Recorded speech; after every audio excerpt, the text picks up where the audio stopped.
नमस्कार, हमारी देवभूमि देख रहे हैं आप और मैं हूं आपके साथ सोहन सिंह। बुलेटिन की शुरुआत करेंगे। सबसे पहले बात करेंगे कोरोना महामारी की। दरअसल कोरोना की दूसरी महामारी का जो कहर है वो भले ही थोड़ा कम हो गया हो, लेकिन उत्तराखंड के लिए एक हैरान करने वाली खबर सामने आई है। उत्तराखंड में कोरोना के डेल्टा प्लस वेरिएंट का पहला मामला सामने आया है। दरअसल एक युवक लखनऊ से दिनेशपुर अपने चाचा के घर आया था, लेकिन जब युवक ने कोरोना का टेस्ट करवाया तो उसके बाद उस युवक में कोरोना का डेल्टा प्लस वेरिएंट पाया गया है, जिसके बाद स्वास्थ्य महकमे में हड़कंप मच गया है। आपको बता दें कि स्वास्थ्य विभाग हरकत में आया। स्वास्थ्य विभाग ने खोजबीन की तो पता चला कि पीड़ित लखनऊ वापस चला गया है। स्वास्थ्य विभाग ने पीड़ित के रिश्तेदारों और आसपास के लोगों के सैंपल लिए और इलाके को कंटेनमेंट जोन घोषित कर दिया। जानकारी के मुताबिक लखनऊ का रहने वाला युवक दिनेशपुर वार्ड नंबर 3 में अपने चाचा के घर घूमने आया था। 21 जून को युवक ने गदरपुर सीएचसी में कोरोना टेस्ट करवाया। रिपोर्ट पॉजिटिव आई, जिसके बाद उसे होम आइसोलेट कर दिया गया और ठीक होने के बाद वो लखनऊ चला गया। जांच के दौरान युवक के आरटी-पीसीआर सैंपल भी लिए गए, जिन्हें जांच के लिए दिल्ली भेजा गया था। जांच में युवक में कोरोना के डेल्टा प्लस वेरिएंट की पुष्टि हुई है।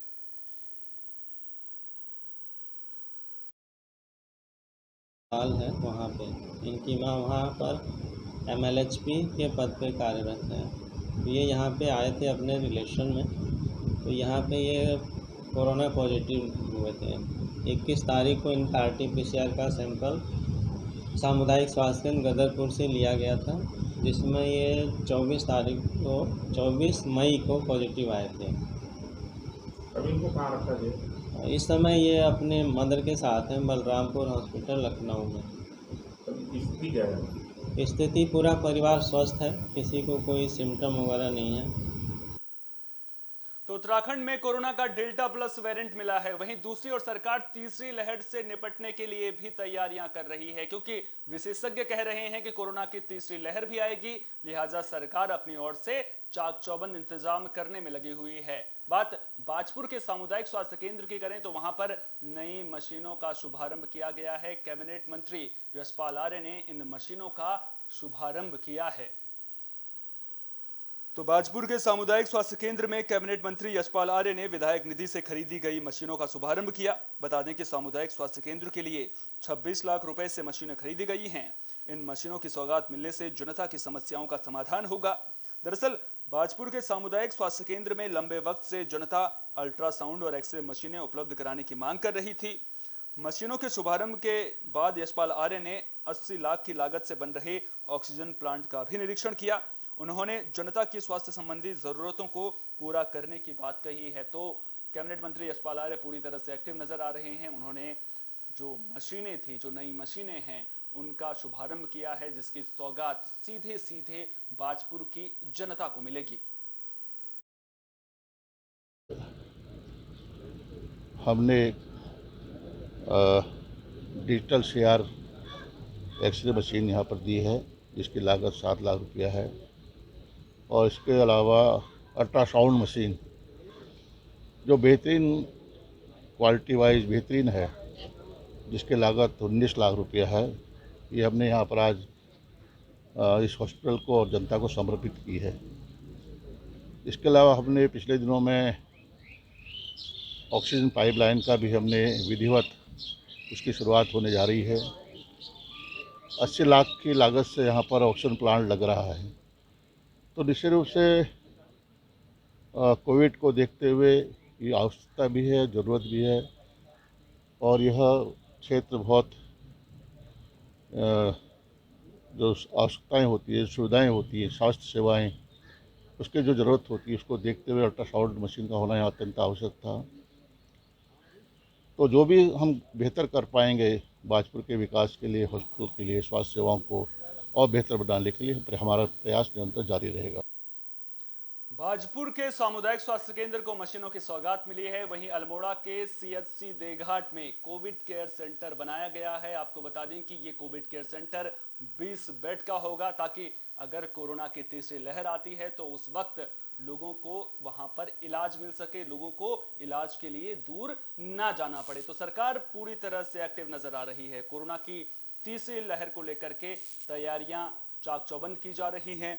जायजा लिया जा रहा है, व्यवस्थाएं देखी जा रही हैं। इसी कड़ी में सामुदायिक स्वास्थ्य केंद्र देघाट में 20 बेड का कोविड केयर सेंटर स्थापित किया गया है। आपको बता दें कि सामुदायिक स्वास्थ्य केंद्र देघाट अल्मोड़ा की सल्ट विधानसभा में पड़ता है। इस नए कोविड केयर सेंटर का उद्घाटन सल्ट विधायक महेश जीना ने किया। ये Covid care centre SBI foundation और संजीवनी संस्था के सहयोग से बनाया गया है। उन्होंने कहा कि सेंटर में उपकरण और अन्य सामग्री संस्था के सहयोग से मिलेगी, जबकि मेडिकल स्टाफ की व्यवस्था विभाग करेगा। तो तैयारियां पूरी तरह से चाक चौबंद नजर आ रही हैं। सरकार पूरी तरह से एक्टिव नजर आ रही है। अब जरूरत है तो जनता के सहयोग की, क्योंकि जनता के लिए कोरोना गाइडलाइंस का पालन करना बेहद जरूरी है। भले ही कोरोना की दूसरी लहर का जो कहर है वो धीमा पड़ गया हो, लेकिन अभी भी कोरोना खत्म नहीं हुआ है। ये बात हम सबको जहन में रखना बेहद जरूरी है। लिहाजा सावधानी बरतना बेहद जरूरी है। जो कोरोना गाइडलाइंस हैं उनका पालन करना बेहद जरूरी है। मास्क पहनना बेहद जरूरी है। सोशल डिस्टेंसिंग को अपने जीवन में अख्तियार करना बेहद जरूरी है। समय समय पर हाथ धोना जरूरी है, तभी हम कोरोना से पूरी तरह से बचे रह सकते हैं और दुनिया कोरोना नाम की इस महामारी को हमेशा के लिए खत्म कर सकती है।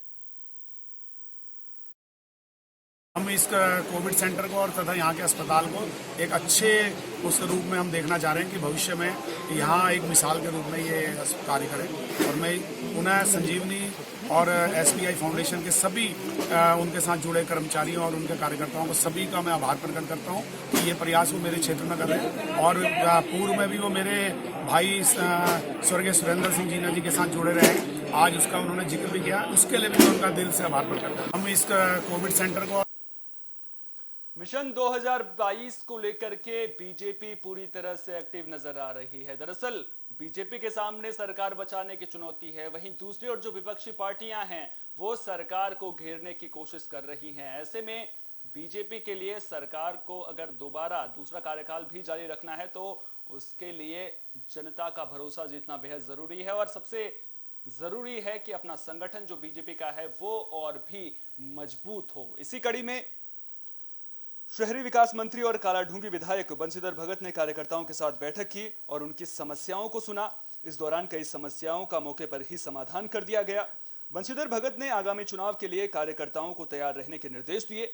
उन्होंने कहा कि बीजेपी सरकार में राज्य में चौमुखी विकास हो रहा है और जो विकास के काम लंबित पड़े हुए हैं उन्हें आने वाले वक्त में पूरा कर लिया जाएगा। उन्होंने कार्यकर्ताओं से सरकार की योजनाओं और विकास के कामों को लोगों तक पहुंचाने के निर्देश दिए। बंशीधर भगत ने आगामी चुनाव में 60 से ज्यादा सीटें जीतकर सरकार बनाने की बात कही है। तो बंशीधर भगत तो पूरी तरह से आश्वस्त नजर आ रहे हैं, कह रहे हैं कि जो आगामी चुनाव होंगे, जो विधानसभा के चुनाव होंगे, उसमें जीत बीजेपी की ही होगी। लिहाजा पार्टी अपनी स्तर पर पूरी तरह से काम भी कर रही है। जो सरकार की योजनाएं हैं उनको जनता तक पहुंचाया जा रहा है और इसमें कार्यकर्ताओं की भूमिका बेहद अहम हो जाती है। लिहाजा इसीलिए बंशीधर भगत ने कार्यकर्ताओं के साथ बैठक की है और जो सरकार की योजनाएं हैं उन्हें जनता तक पहुंचाने का निर्देश दिया है। भाग्य इस प्रदेश का है कि कांग्रेस आई और आते ही उसने उस सब्सिडी के अनुदान को समाप्त कर दिया। तो ये सब मैं बता रहा था कि कांग्रेस ने इतना सब किया है, तो उसके लिए आज पर टिप्पणी करी जा रही है कि 3 मुख्यमंत्री बना दिए। ये हमारे परिवार का मामला है। 57 लोगों में हमने 3 मुख्यमंत्री बनाए हैं, तो कहीं कोई क्यों नहीं, कोई बातचीत नहीं। लेकिन कांग्रेस की स्थिति क्या है कि 11 लोग हैं, 1 महीने से अपना एक नेता प्रतिपक्ष नहीं चुन पा रहे हैं। इसलिए नहीं चुन पा रहे हैं, जिसका नाम लेंगे तो ये 11 में से 3 फाड़ हो जाएंगे। ये स्थिति है कांग्रेस की आज। तो इसलिए कांग्रेस का इस समय बिल्कुल ढंग से सफाया हो, इसके लिए सब लोग बैठे, मन बना के। कैबिनेट मंत्री रेखा आर्य ने मिल्क एनालाइजर मशीन का उद्घाटन किया है। आपको बता दें कि इस मशीन के बाद जो दूध में मिलावट होती है उसको आसानी से पकड़ा जाएगा। और आपको बता दें कि इस मशीन के बाद दूध में मिलावट करना आसान नहीं रहेगा। तो कैबिनेट मंत्री रेखा आर्य ने FTIR तकनीक पर आधारित मिल्क एनालाइजर मशीन का लोकार्पण किया। उन्होंने कहा कि FTIR मशीन पूरी तरह विदेशी तकनीक से बनी है। बता दें कि मशीन का लोकार्पण कानपुर के लंढोरा स्थित आंचल डेयरी की प्रयोगशाला में किया गया। इस मशीन के जरिए दूध की मिलावट को आसानी से पकड़ा जा सकेगा। इस मशीन को दुग्ध संघ हरिद्वार को समर्पित किया गया है। रेखा आर्य ने कहा कि हमारी कोशिश डेयरी व्यवसाय और सहकारी समितियों को बढ़ावा देने की है। साथ ही उन्होंने कहा कि युवाओं को रोजगार देना सरकार की पहली प्राथमिकता है और कैबिनेट की पहली बैठक में युवाओं को रोजगार देने पर मंथन किया गया है। तो अब जो पुष्कर सिंह धामी सरकार है वो युवाओं के रोजगार को लेकर के काम करती हुई नजर आ रही है। जो कैबिनेट बैठक हुई थी उसमें भी जो रोजगार का मुद्दा है उसको लेकर के चर्चा की गई थी। अब देखना दिलचस्प होगा कि धरातल पर क्या कुछ देखने को मिलता है।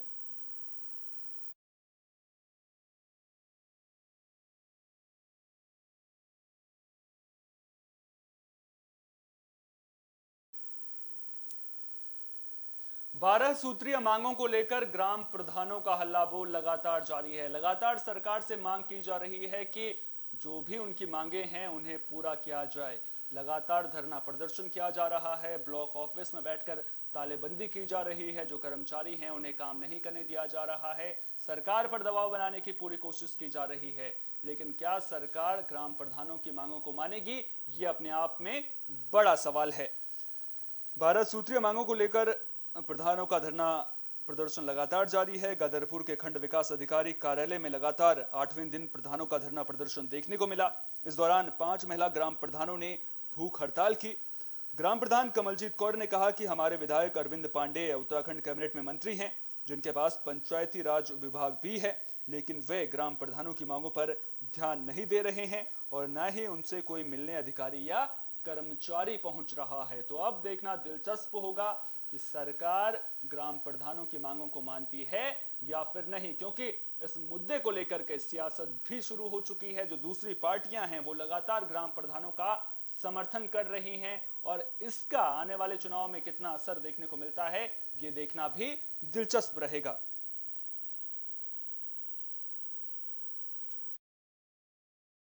धरना प्रदर्शन का ब्लॉक स्तर पर 8वां दिन है और आज हमने 5 ग्राम प्रधान महिला जो है वो भूख हड़ताल पे हैं और जो हमारे पंचायती राज हैं मंत्री हैं उनके द्वारा भी हमें किसी भी प्रकार का कोई भी आश्वासन या किसी भी प्रकार की हमारी सुध-बुध नहीं ली जा रही है। उनका ये रवैया जो है हमें बिल्कुल भी मतलब अच्छा नहीं लगा है कि वो इस तरह से सभी ग्राम प्रधानों की अवहेलना करेंगे, क्योंकि ग्राम पंचायतें जो है एक राष्ट्र विकास की एक महत्वपूर्ण इकाई।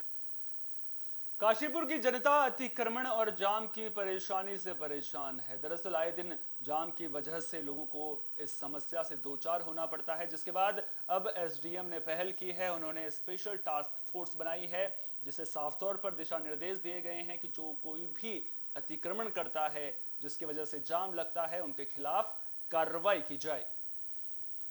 तो काशीपुर एसडीएम आकांक्षा शर्मा ने अतिक्रमण और जाम की परेशानी को देखते हुए स्पेशल टास्क फोर्स टीम बनाई है, जो अतिक्रमण हटाने का काम करेगी और लोगों को जाम की समस्या से निजात दिलाएगी।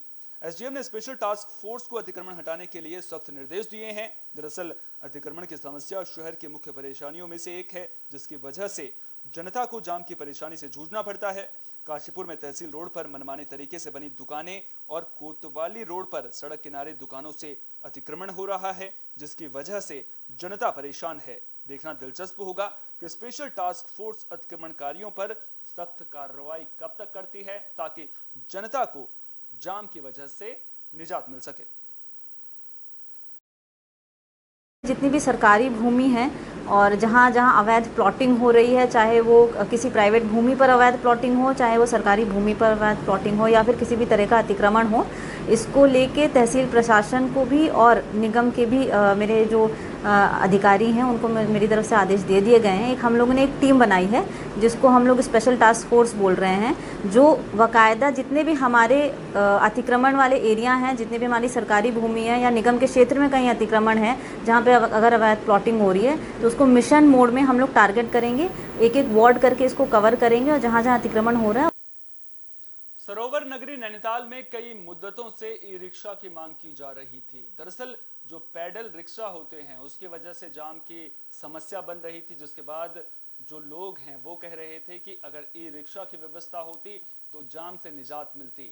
तो अब जो कई मुद्दतों की मांग थी वो पूरी हो गई है और ई रिक्शा की सौगात जो लोग हैं, सरोवर नगरी के जो लोग हैं, उन्हें मिलती हुई नजर आ रही है। उम्मीद जताई जा रही है कि ई रिक्शा के बाद लोगों को जाम से निजात मिलेगी। एसडीएम और पालिका अध्यक्ष ने हरी झंडी दिखाकर ई रिक्शा का संचालन शुरू किया। फिलहाल 5 ई रिक्शा का संचालन किया जाएगा ताकि पर्यटक आराम से सरोवर नगरी का दीदार कर सकें। भविष्य में पर्यटकों की संख्या को देखते हुए ई रिक्शा की जो संख्या है वो बढ़ाई जा सकती है। नहीं है तो यहाँ पे ई रिक्शा का संचालन बहुत ही अच्छे से किया जा सकता है। इससे टूरिस्ट को भी सुविधा होगी और रिक्शा चालक को भी सुविधा होगी। कहीं ना कहीं जो रिक्शा पैदल वाले हैं, साइकिल वाले हैं, उनसे जाम लगता था, उससे बिल्कुल ऐसा नहीं कहना चाहिए कि उनकी वजह से जाम लगता था। वो एक बहुत अच्छा भला काम कर रहे हैं लोगों को एक जगह से दूसरी जगह पर ले जाने का। लेकिन आप देखेंगे कि जो ई रिक्शा है वो एक स्ट्रीमलाइन तरीके से मूव कर सकता है, तो उससे ऐसा कहा जा सकता है कि जाम जो जगह जगह पे लग जाते हैं उसमें हो सकता है थोड़ा। हरिद्वार में लूट की बड़ी वारदात देखने को मिली है। दरअसल कुछ हथियारबंद बदमाश एक ज्वेलरी शॉप में घुसते हैं, उसके बाद वहां पर लूट की वारदात को अंजाम देते हैं। जो दुकान का मालिक था उसे और उसके कर्मचारियों को बंधक बनाकर मौके से आराम से फरार हो जाते हैं। और ये जो पूरी घटना है वो सीसीटीवी में कैद हो गई है और अब पुलिस के लिए इन बदमाशों को पकड़ना एक बड़ी पहेली बन चुका है। और अब देखना दिलचस्प होगा कि पुलिस इन बदमाशों तक कब तक पहुंचती है। तो हरिद्वार के ज्वालापुर में ज्वेलरी शॉप में लूट का मामला सामने आया है। घटना शंकर आश्रम तिराहे के पास की है। लूट की यह वारदात सीसीटीवी में कैद हो गई है। आधा दर्जन हथियारबंद बदमाश दुकान में दाखिल हुए और लूट की वारदात को अंजाम दिया। वारदात को अंजाम देने के बाद ज्वेलर्स और कर्मचारियों को बंधक बनाकर बदमाश फरार हो जाते हैं। हरिद्वार पुलिस ने बदमाशों की तलाश के लिए चेकिंग शुरू कर दी है, लेकिन फिलहाल पुलिस के हाथ खाली हैं। अब देखना दिलचस्प होगा कि पुलिस इन बदमाशों तक कब तक पहुंच पाती है, क्योंकि पुलिस के लिए ये साख का सवाल है। और कहीं ना कहीं जब तक बदमाशों की गिरफ्तारी नहीं होगी तब तक इलाके में दहशत बनी रहेगी।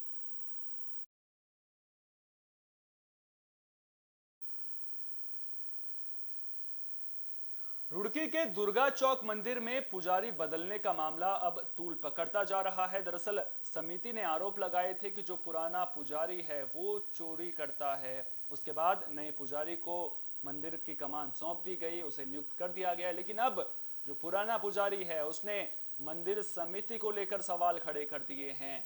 आरोप लगाया है कि जो मंदिर समिति के सदस्य हैं वो उसका उत्पीड़न करते हैं। तो रुड़की के दुर्गा चौक मंदिर में पुजारी बदलने का मामला तूल पकड़ता नजर आ रहा है। दरअसल पुराने पुजारी ने नए पुजारी की नियुक्ति के बाद मंदिर समिति पर गंभीर आरोप लगाए हैं। पुजारी का कहना है कि समिति के पदाधिकारी मानसिक उत्पीड़न करते हैं और एक पदाधिकारी ने गाली गलौज करते हुए पिस्टल दिखाकर जान से मारने की धमकी भी दी है। बता दें कि दुर्गा चौक समिति के पदाधिकारियों ने मंदिर के पुराने पुजारी जगदीश पैनुली पर गंभीर आरोप लगाए थे। मंदिर समिति ने कहा था कि श्रद्धालुओं से पुजारी के खिलाफ लिखित शिकायतें मिली हैं। इसके अलावा चोरी करने का आरोप भी पुजारी जगदीश पैनुली पर लगाया गया था, जिसके बाद उन्हें हटाकर नए पुजारी को नियुक्त कर दिया गया। पुराने पुजारी के समर्थन में अर्चक महासभा के अध्यक्ष रजनीश शास्त्री ने कहा कि किसी पुजारी पर चोरी और गंदे आरोप लगाना ब्राह्मण समाज का अपमान है। अब ऐसे में देखना दिलचस्प होगा कि पुराना पुजारी और मंदिर समिति जब आमने सामने आ चुके हैं तो अब ये जो मामला है वो क्या कुछ नया मोड़ लेता है।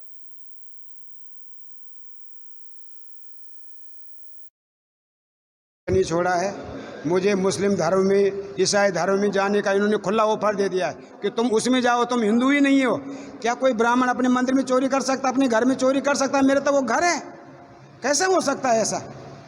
तो इन्होंने मेरे पे जो आरोप, ये निराधार आरोप हैं, ये खुद कर रहे हैं। जो भक्तगणों ने वहाँ पे सीसीटीवी इनके पिक्चर बनाई, इनका वीडियो बनाया है, वो न्यायालय में उपस्थित है। बना के उन्होंने एक मंदिर बना लिया और उसके बाद अब पंडित जी को इतने वर्षों में माँ की सेवा कर रहे थे, इतने वर्षों से पंडित जी, तो आज पंडित जी को माँ की सेवा से विमुख करके मंदिर से धक्के मार के निकालने की एक स्थिति पैदा हो गई है पंडित जी के ऊपर। उसके अलावा भी आरोप लगाकर, पंडित जी के ऊपर आरोप लगाकर मंदिर से निकाल दिया जाता है। नहीं छोड़ा है। मुझे मुस्लिम धर्म में, ईसाई धर्म में। नैनीताल में लाल कुआं पुलिस और एसओजी की टीम को बड़ी कामयाबी मिली है। दरअसल पुलिस ने 2 आरोपियों को गिरफ्तार किया है। चेकिंग के दौरान इनकी गाड़ी से हथियार भी बरामद किए गए हैं। आपको बता दें कि जो दोनों आरोपी हैं वो यूपी के कासगंज के रहने वाले हैं, जिसके बाद अब पुलिस ये पता करने की कोशिश कर रही है कि क्या ये दोनों आरोपी उत्तराखंड में किसी बड़ी वारदात को अंजाम देने की फिराक में थे। तो नैनीताल में लाल कुआं पुलिस और एसओजी टीम को बड़ी कामयाबी मिली है। पुलिस ने चेकिंग के दौरान 2 लोगों को हथियारों के जखीरे के साथ गिरफ्तार किया है। दोनों आरोपी यूपी के कासगंज के रहने वाले हैं, जिनके कब्जे से 5 पिस्टल और तमंचा बरामद किया गया है। पुलिस ने सुभाष नगर चेक पोस्ट के पास चेकिंग के दौरान दोनों को गिरफ्तार किया है। दोनों आरोपियों से अब पूछताछ की जा रही है। देखना दिलचस्प होगा कि पुलिस की जांच में अब क्या कुछ निकल कर सामने आता है। कि ये एसओजी और लाल कुआं पुलिस, नैनीताल पुलिस के द्वारा ये मिलकर संयुक्त रूप से ये कार्रवाई की गई है। मुखबिर की सूचना के आधार पर सुभाष नगर बैरियर लाल कुआं से 2 मुलजिमों को टाटा सुमो गाड़ी से गिरफ्तार किया, जिनके पोजेशन से गाड़ी से 7 पिस्टल और 1 तमंचा हमने बरामद किया है। अभी उनसे पूछताछ की जा रही है कि आखिर वो किस लिए ला रहे थे। फिलहाल यही हमें जो मुखबिर से सूचना मिली थी, डिलीवरी थी, किसी को देने के लिए आ रहे थे। क्या था, क्या पर्पस था, क्या कोई घटना करनी थी या कहीं बेचना था, क्या था, इसके बारे में अभी डिटेल में पूछताछ चल रही है। साथ ही साथ हमने कासगंज पुलिस से भी इसमें संपर्क किया है, इसकी जो क्रिमिनल हिस्ट्री है और इसका बैकग्राउंड, इसके बारे में पता करने के ये लक्सर में हुई एक व्यक्ति की हत्या की गुत्थी को पुलिस ने सुलझा लिया है। आपको बता दें कि व्यक्ति की हत्या किसी और ने नहीं बल्कि उसकी पत्नी ने ही की थी। दरअसल जांच के दौरान जब पुलिस को उस व्यक्ति की पत्नी पर शक हुआ तो उसके बाद पत्नी को हिरासत में लेकर पूछताछ की गई, जिसके बाद खुलासा हुआ कि पत्नी ने ही अपने पति को मौत के घाट उतारा है। तो लक्सर के खरंजा कुतुबपुर में हुई हत्या की गुत्थी को पुलिस ने सुलझा लिया है। दरअसल पुलिस को एक व्यक्ति की हत्या की जानकारी मिली थी, जिसके बाद पुलिस ने मौके पर पहुंचकर शव को पोस्टमार्टम के लिए भेज दिया। पुलिस ने मामले में मृतक की पत्नी को हिरासत में लेकर पूछताछ की तो पता चला कि पत्नी ने ही पति की हत्या की है। महिला ने बताया कि उसका पति आए दिन शराब पीकर उसके साथ मारपीट करता था और उस पर तेजाब डालने की भी धमकी देता था। इसके बाद महिला ने तंग आकर शराब के नशे में गहरी नींद में सो रहे पति की धारदार हथियार से काटकर हत्या कर दी है। ये खरंजा कुतुबपुर में एक नफीस नाम के व्यक्ति की 6 तारीख की रात्रि को जो है हत्या कर दी गई। वहाँ मौके पर जो भी साक्ष्य और पूछताछ से ये संज्ञान में आया कि जो इसकी पत्नी है जैनब, उसके द्वारा इसकी हत्या कर दी गई थी और इसको गिरफ्तार कर लिया गया है और न्यायालय के सामने पेश किया गया है। ये खरंजा कुतुबपुर में एक बेहद जरूरी बात यह है कि कोरोना महामारी अभी भी खत्म नहीं हुई है और इसमें अगर सरकार कुछ कर सकती है तो उसके लिए जनता का जागरूक होना बेहद जरूरी है। सरकार अपनी ओर से तमाम कोशिशें कर रही है, जनता की जागरूकता बेहद अहम हो जाती है। हम अपने दर्शकों से अपील करेंगे, एबी स्टार न्यूज़ अपने दर्शकों से अपील करेगा कि कोरोना को भगाने के लिए समय समय पर हाथ धोते रहें, मास्क पहनकर रखें और सोशल डिस्टेंसिंग का पालन करें। फिलहाल के लिए इतना ही, दीजिए इजाजत, नमस्कार।